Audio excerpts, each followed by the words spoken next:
el país adoptó una política de tasa cero para importar. Eso crea presión inflacionaria a nivel internacional. ¿Cómo explicamos que yo tengo la más alta tecnología para hacer lo que quiera, para tener los misiles más precisos? No tengo la cantidad de respiradores para atender a la gente. Bueno, entonces, ¿cuál es el sentido de la humanidad? Son la gente, son las máquinas, es la tecnología, que hay que hacer muchas cosas a nivel de la administración pública que lamentablemente el clientelismo político lo impide.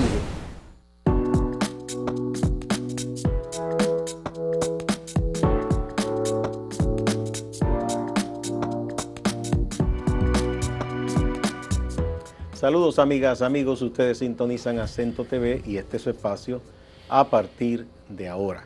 Tenemos como invitado al economista Nelson Suárez, que siempre de vez en cuando nos echa luz sobre temas de la economía, de los indicadores, porque Nelson es un estudioso de estas cosas, de las cuentas nacionales, del presupuesto. Y en este momento que tenemos una crisis de carácter internacional, pero también de carácter nacional, queremos que nos ayude a entender esta coyuntura. Bienvenido, Nelson. Buenos días, Gustavo. Un placer de nuevo estar en Acento TV con ustedes. Muy bien. Vamos a ver lo de la crisis. Como dicen algunos, vamos de lo general a lo particular. A nivel internacional, tuvimos el cierre con la pandemia, cuando se pensaba que la cosa más o menos viene y ocurren otras perturbaciones. Bueno, yo he estado repitiendo en algunos escenarios que lo único cierto a nivel del mundo actual es la incertidumbre. Incertidumbre. Lo único cierto que tenemos es la incertidumbre. O sea, no hay certeza, no hay seguridad. No hay, el mundo, al parecer, y es la percepción que uno tiene cuando estudia los elementos, el mundo ha entrado en un proceso de transición. Una transición, de hecho, que no sabemos hacia dónde es esa transición, pero hay hay cambios disruptivos que se están produciendo a nivel de todo el mundo, en todos los sitios, en todos los lugares, en todas las esferas, que apuntan a un proceso de transformación y de cambio en el mundo. Entonces nosotros a finales del 2019 conocimos la aparición del COVID en China y todo el 2020 sometió a la humanidad en una de las situaciones de crisis, no solo de salud, sino económica, que según los estudiosos dicen que es la más fuerte en el último siglo. Entonces, cuando 2021 logramos de alguna manera una recuperación. Empezar a abrir las economías. Empezar de nuevo a empalmar la cadena de producción y de suministro que se habían desarticulado con el tema de la pandemia.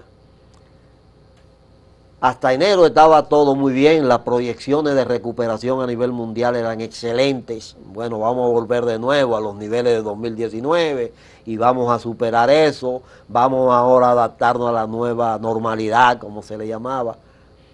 Y de repente en febrero, Unión Soviética invade a Rusia. O Rusia, porque Unión Soviética no existe ya.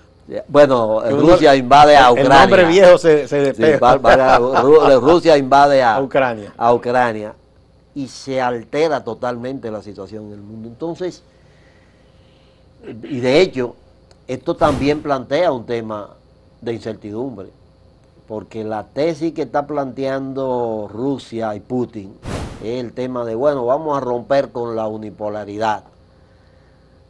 Ahora a veces uno se pregunta, yo me pregunto, bueno, vamos a ir entonces a una multipolaridad, vamos a volver de nuevo a los tiempos aquellos de las esferas de influencia.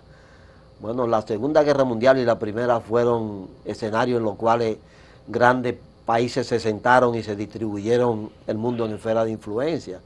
Y luego ya en la Segunda se repite lo mismo, luego de vencer al eje nazifascista encabezado por Alemania. Entonces, ahora estamos viendo una situación que va a cambiar todo el escenario geopolítico en Europa, porque obviamente hay una lucha fuerte entre, por ejemplo, la fuerza de Europa Occidental agrupado en la OTAN y Rusia y sus aliados de, bueno, no permitir quizás que se siga expandiendo la presencia en el resto de Europa de lo que era la Europa oriental o la que tuvo bajo la hegemonía del y al mismo del tiempo bloque soviético. La lógica de Putin es que no se siga expandiendo la OTAN. Exactamente. Porque él entiende que le están rodeando. Que... Sí, entonces eso ha creado.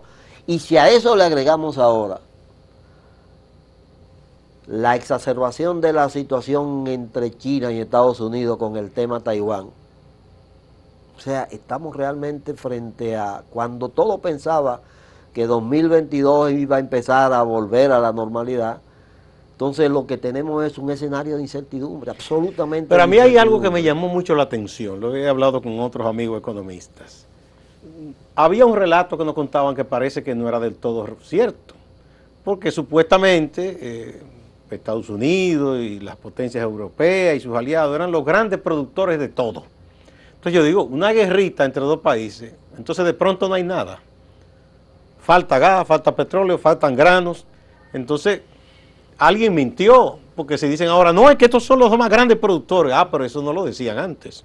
Sí, no, obviamente. Entonces, ¿dónde está la producción de Australia, de Nueva Zelanda, de Estados Unidos? ¿Dónde está? Obviamente, esas son quizás de las realidades que se están poniendo de manifiesto. Que se escondían. Sí, entonces es evidente que tanto Ucrania como Rusia tienen un gran impacto en la producción, por ejemplo, de cereales, parece ser, y otros alimentos fundamentales a nivel mundial. El caso de Rusia, una cuestión que uno empieza descubriendo quizás en términos de fertilizantes y productos para agroquímicos y cuestiones de la agricultura, materia prima, sí, tienen un poder que parece ser que son los principales en el mundo. Entonces, esos son de las cosas que las realidades van poniendo. Muchos de los países de Occidente, el caso de Estados Unidos, que sigue siendo un gran productor, ahora Estados Unidos ha adoptado una política en términos de producción, sobre todo agropecuaria, muy proteccionista siempre. Ha protegido normalmente su producción. Y eso es un tema que viene también a ponernos a pensar a países como nosotros.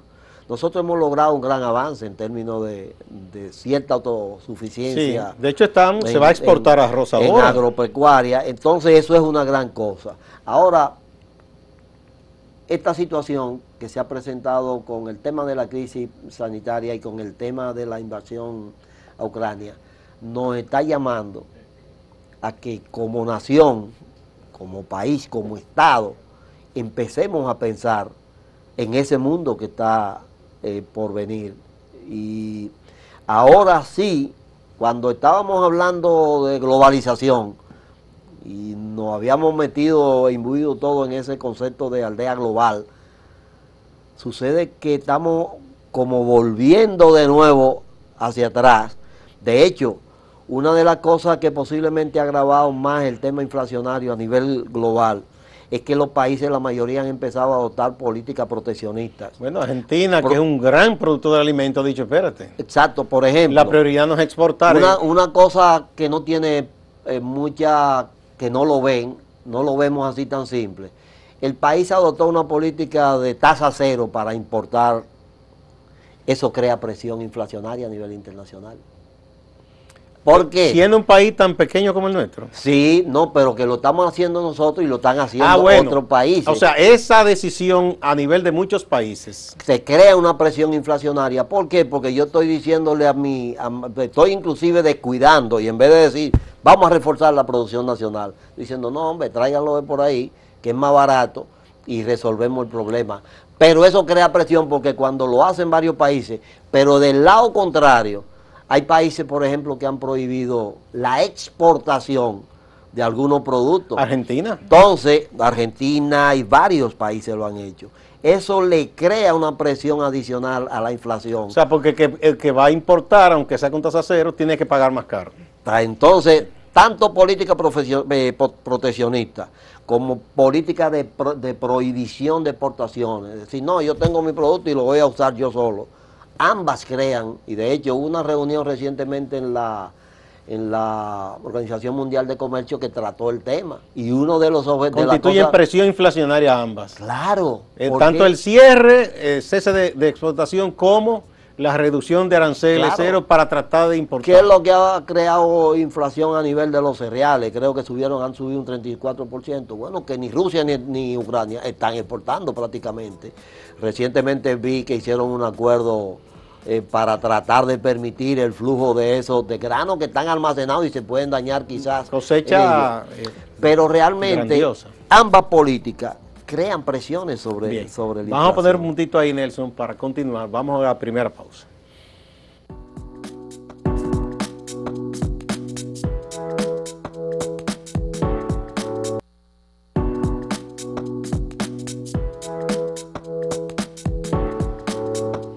Bueno, Nelson Suárez. Entonces, en un mundo en que tú dices que lo único cierto es la incertidumbre, o sea, suerte que tenemos. No valen en estos momentos las fórmulas clásicas de las diversas escuelas de la economía. O sea, aquellos que dicen, no, santo mercado, o los que dicen, no, el Estado es sacrosanto, el Estado todo lo puede. No vale nada de eso. Esos son extremismos. O sea, en este momento hay que ser lo más pragmático posible. Pragmático y tratar de buscar el punto de equilibrio. O sea, normalmente nosotros hemos estado, y todo lo que hemos estudiado economía, en algún momento nos hemos situado en una de las se han posicionado. O soy keynesiano, o soy ricardiano, o soy de economista clásico, neoclásico, neoliberal, etcétera. Nada de eso ahora. Yo le temo mucho a los extremismos en todas las doctrinas, los extremismos y los fundamentalismos. Entonces parece ser que lo que te está llevando, y yo siempre me ubico, digo, yo en eso soy aristotélico, justo medio. O sea, siempre tú tienes que tender a buscar el equilibrio. Y entonces lo que se ha visto es obviamente, y la crisis sanitaria lo demostró, la crisis sanitaria se enfrentó porque exactamente organismos inclusive como el Fondo Monetario, que habían estado muy adheridos a su política neoliberal, cambiaron. Y el mismo Fondo Monetario dijo, tengo 600.000 millones para aportarlo. Y hay que subsidiar, que por cierto, tanto el Fondo como el Banco Mundial y algunos think tanks de organismos privados dijeron aquella vez, señores, esta crisis será peor que el crack del 29 y los efectos van a durar muchos años. O sea que también los gobiernos, no nos podemos asombrar ahora de lo que está pasando, porque eso se advirtió. Si los gobiernos no intervienen y asumen que ningún sector privado ni ninguna compañía privada iba a asumir la responsabilidad. Ahí vimos las vacunas. Exactamente, no, eso es, bueno, te vendo mi vacuna, pero yo tengo que recuperar mi costo y mi beneficio. Sí. O sea, a mí no me importa que se muera. Ese nacionalismo egoísta de la potencia productora de la medicina, no, mientras quede uno sin vacunado, yo no entrego nada. Entonces, ese tipo de extremismo no funciona ya. Entonces yo creo que, y es una cosa que deben ir buscando los gobiernos, los estados sobre todo, que los gobiernos son transitorios, los estados.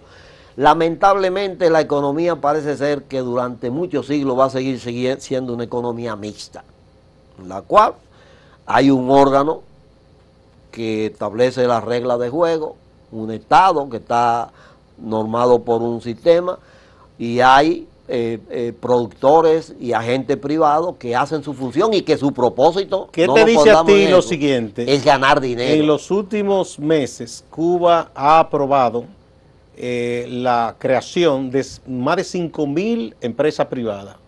MIPYME, hay medianas, hay pequeñas. Además de abrirle a la inversión extranjera, que solo empresas españolas están construyendo más de 10 complejos hoteleros. Porque Cuba se fue al extremo aquel del etatismo puro y fracasó, como le pasó a la Unión Soviética. Y los que se fueron al extremo también de ese capitalismo, como decía el Papa, salvaje, también han fracasado. Sí, en Estados Unidos hay unos niveles de inequidades ahora como nunca. ¿Tú te imaginas Estados Unidos mandando toda clase de vehículos a la Luna, al espacio, a Marte? Ya de hecho una empresa privada mandando cohetes. y entonces le da una crisis y no tienen la cantidad de respiradores para atender a la gente. O sea, ¿cómo explicamos? No hasta alimentos. Pero ¿cómo explicamos tuvieron eso? escasez de alimentos. Eso es lo que a mí me espantó. Digo, pero este no era el grandísimo productor. O sea, ¿cómo explicamos que yo tengo la más alta tecnología para hacer lo que quiera, para tener los misiles más precisos, para dirigirlo y con cabeza nuclear y que caen en el punto de una aguja donde yo lo pongo? Y entonces no tengo, en una economía desarrollada, y lo mismo pasó en Italia, lo mismo pasó en Francia, no tengo la cantidad de respiradores para atender a la gente. Bueno, entonces, ¿cuál es el sentido de la humanidad? Son la gente, son las máquinas, es la tecnología. Nos está dando esta crisis grandes lecciones. El gigante asiático, China, que se declara un país socialista a la modalidad china, porque ellos lo adoptaron, pero ha sido el único que no tuvo decrecimiento. Bueno, el único que pues, logró crecer un 2% en medio de la crisis, y eso se debe a que, y quizás eso es parte del equilibrio que debe haber en el mundo, y se ha puesto de manifiesto. Los chinos normalmente, la cultura que yo estudiaba mucho, que yo o sea, seguí mucho el pensamiento de Mao, y estudiaba, leía todo. ¿De acuerdo? Que tenía más, yo creo, de la Opse y de Confucio y del budismo, entonces, más que del marxismo. Entonces ellos, los chinos siempre han sido en eso. Fíjate que los chinos no han tenido una gran vocación, bueno, la grande dinastía de agresores. No, y eso, a ellos los han agredido. Y eso entonces es una fuente de equilibrio en el mundo. Porque, y ojalá que no se desate, no se exacerbe el tema de la contradicción con Estados Unidos, con el tema de Taiwán, porque yo creo que China podría representar como la especie del equilibrio. Si China se hubiese inclinado 100% ahora con Rusia, crea una situación muy complicada en Europa Oriental. Entonces, yo creo que los chinos han sido muy inteligentes. De los últimos 30 años han salido de un atraso ancestral a convertirse ahora mismo en la principal economía del mundo. Y sacar casi cerca de 1.000 millones de personas de la pobreza. Entonces, eso es una hazaña. Los chinos están muy concentrados en la economía. De hecho, para mí la mayoría de los fracasos que han habido de los sistemas socialistas, reales como le llamaron, es exactamente que se le olvidó a la mayoría de los teóricos del socialismo, a pesar de que Marx y su gente lo planteaban muy claro, que el problema es la economía. Problema, de hecho, en Estados Unidos hay una expresión muy clásica. La famosa que es la economía estúpida. Es la economía estúpido. Entonces, ese es el problema. O sea, yo no puedo hacer política sin tener economía. Y ese error lo cometen muchos de los políticos de izquierda, de derecha, de centro. De que se puede hacer buena economía sin tomar en cuenta la política también. No, tampoco. Obviamente. Porque debe haber un cierto nivel de sensibilidad. Claro, es que hay un nivel en la economía misma, hay una parte de economía política, como llaman, que tú tienes que tener fundamento para hacer las cosas. Ahora, la gente, su existencia, su vida, en la provisión de alimentos, de condiciones de vida aceptables, es lo que la gente busca. Por más vueltas que tú des, todo el mundo está. Siempre recuerdo una persona muy conocida en el medio, familiar, íntimo mío, que una vez me dijo: Nelson, tú haces mucho esfuerzo en la lucha, te veo en los grupos sociales, en la sociedad civil, con la cuestión de la lucha contra la pobreza. Y él me dijo: la principal forma de luchar contra la pobreza es tú salir de ella. Sí. Entonces normalmente uno se equivoca y cree, bueno, esto no estoy diciendo que estoy promoviendo el que tú tienes que hacer, porque no es mi estilo, convertirte en un avaro. Y que digamos una vehemencia por la acumulación. Exactamente. Allá quien lo quiera hacer y es feliz con eso. Sí, pero... sí. Entonces, a veces ese tipo de cosas en la política y en la economía se manifiestan de, bueno, ahora, ¿qué yo debo hacer? Cuando yo critico a alguien, Normalmente la gente vive criticando a los políticos, a esto, pero siempre yo me pregunto, ¿y tú qué estás haciendo? ¿Qué propuesta? Como preguntaba el Bien. profesor Fernando Mangual los otros días. Bien, ¿Dónde pues están mis tenemos alumnos? este Decía él. mundo O sea, en que ya los parámetros, ninguno es válido de manera dogmática. no Vamos hay a verdad. ver en medio de todo esto lo que el caso de la República Dominicana y lo que ha estado haciendo el Estado para ver hacia dónde podemos caminar. Pero antes vamos a la pausa.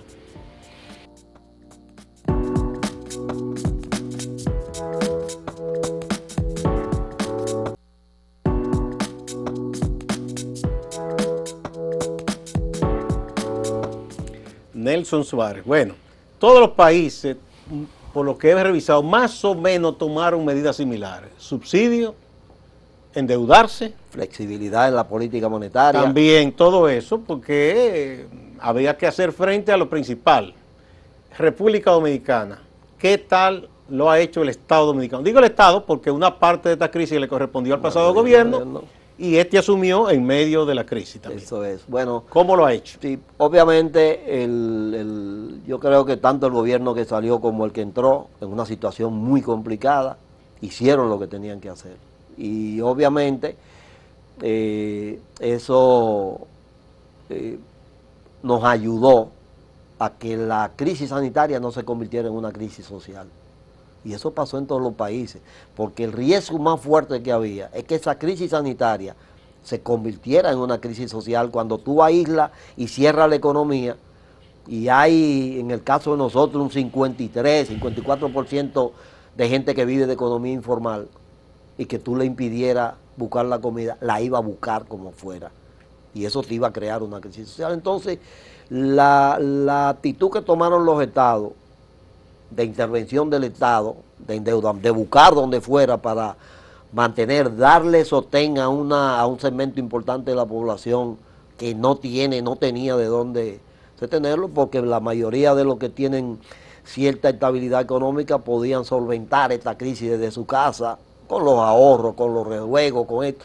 Pero hay un grupo de gente que sale a la calle todos los días que no podía salir a buscarlo. Entonces, creo que fue correcto la actitud que se tomó. Posiblemente se cometieron errores por ejemplo, yo pienso... Porque nadie estaba preparado para esto. Exactamente, yo pienso que aquí, por ejemplo, hubo un sobreendeudamiento. Se hizo una proyección tan catastrófica, y quizás fue bueno haberlo hecho así, que entonces hizo que yo tomara... Es decir, se proyectó el peor de los escenarios. Y eso hizo que se incluyera el elemento deuda como un componente muy importante de los posiblemente tomamos más préstamos en ese momento qué sé yo, el gobierno en 2020 gastó unos 200 y tantos mil millones de pesos para enfrentar la crisis. Y fíjate que la mayoría de ese gasto no fue para salud. Eso es lo sorprendente de todo subsidio, sino que fueron fundamentalmente los subsidios, todos los programas sociales. Pero también recuerdo a los pequeños negocios que se le ayudó. Sí, no. Que la gente muchas veces critica, pero óigame, a mí me decía un amigo que tiene su empresa por la zona de Herrera, la cantidad de negocios de repuestos, de cosas, que ahí es que trabaja la gente. Si tú permitías que cerraran, no era una te iba a crear un problema. Entonces, eso fue excelente, porque eso permitió, por ejemplo, darle sustento. El gobierno en la primera etapa, el gobierno gastó cerca de 150 mil millones en los programas, fase 1, quédate en casa, todas esas cosas. Y eso había que hacerlo, eso no era. Luego ya en el 2021 el gobierno gastó otros 129 mil, 130 mil millones, y a eso se le unió el término de perder alrededor de 106, 107 mil millones de pesos en recaudaciones, porque además también... Sí, la economía está cerrada. ¿no? Entonces, obviamente, eso había que hacerlo, no había otra salida. Quizás el error ha estado en que el gobierno, en el caso de la República Dominicana específicamente, han seguido operando bajo ese mismo esquema. Bajo esa misma lógica. Entonces... Pero las recaudaciones se han recuperado bastante ahora. Pero de manera significativa. Para mí ese ha sido el éxito de este gobierno. Bien. De que ha tenido recaudaciones. ¿Qué tú piensas que debería cambiarse en este momento en el gobierno en cuanto al manejo de de la crisis, ¿no? Porque seguimos en la crisis. Sí, bueno, seguimos en una crisis. Ahora yo creo que el gobierno sí tiene que hacer mucho ajuste en términos de hacer uso muy racional de los recursos. Aquí hay que hacer muchas cosas a nivel de la administración pública que lamentablemente el clientelismo político lo impide. Por ejemplo, aquí tú tienes que ajustar unas entidades del sector público, sobre todo descentralizados, y empresas que siguen operando con déficit, siguen operando con unos déficits monstruosos que hace que el Estado tenga que dedicar 150, 140 Por ejemplo, el millones sector de pesos. eléctrico. Eso tiene que haber, ya está bueno de que se siga siendo el sector eléctrico una fuente de acumulación originaria de capital en este país. Mucha gente se ha hecho rico alrededor de ese sector. Entonces tú tienes que poner ahí, el gobierno ahora mismo, hoy en el discurso, el presidente dice, vamos a tener que buscar 700 millones de dólares más que lo que teníamos previsto, casi 1.000 millones que tenían previsto para subsidiar. Pero es que ahí hay un desorden, por Dios. Lo hubo en el pasado y lo sigue habiendo ahora. Esa es una parte a corregir. Sí, un grupo de gente que se está haciendo rica en base a la situación eléctrica del país. Entonces el gobierno tiene que meter mano. Eso mismo pasa en otras de las empresas de la denominada. Aquí hay un total como de 23 que le llaman empresas públicas no financieras, por ejemplo, que se sostienen de la transferencia que le hace el gobierno, 70, 80 mil millones todos los años para transferirlo, para gastarlo sin apego a ningún tipo de controles ni de fiscalización. Esa parte entonces hay que corregir. Entonces el Estado tiene que reordenarse para cortar ese flujo y reorientar los recursos entonces hacia las áreas prioritarias. Hay que protegernos en el tema de tener, por ejemplo, cómo aumentar nuestra capacidad de acumulación de combustible, cómo fortalecer la capacidad para seguir siendo autosuficientes y prácticamente en alimentos y crear capacidad para exportar. Entonces esas son las cosas vitales que tienen que concentrarse los políticos. Muy bien. Muchas gracias, Nelson. Gracias a ustedes. Tú preparaste un documento muy interesante que lo vamos a colocar en la reseña que vamos a hacer en la página de tu participación. Muchas gracias por hacernos entender muchas cosas.